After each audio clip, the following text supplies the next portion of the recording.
দাদা, বৌদি, তোমরা ভেতরে এসো।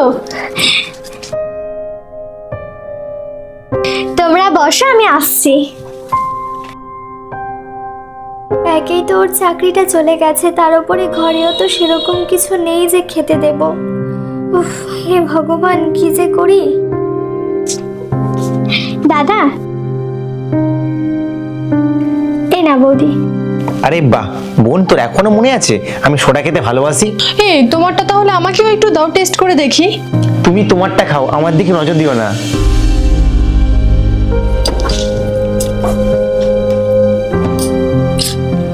মোটে এইটুকু কোল্ড ড্রিঙ্কস পড়ে আছে, ওদের দুজনের তো এটা হবে না।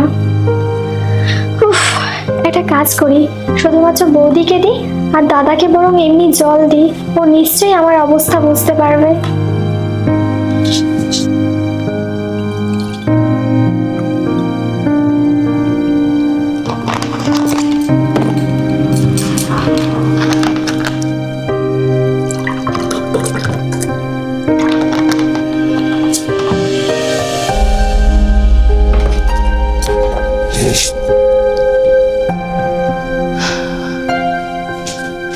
এবারে বলো, হঠাৎ করে খবর না দিয়ে চলে এলে যে?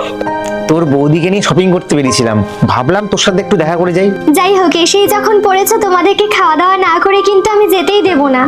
না না, আজ থাক, অন্য কোনো দিন আসবো। চলো এবার ওঠা যাক। হ্যাঁ চলো। বোন আসি রে।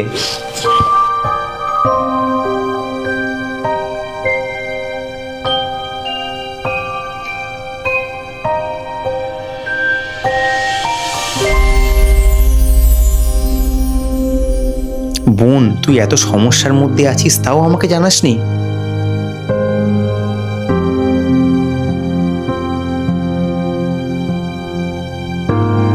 বাবা মায়ের অবর্তমানে ছোট ছোট ভাই বোনেদের একমাত্র ভরসা তাদের দাদাই হয়।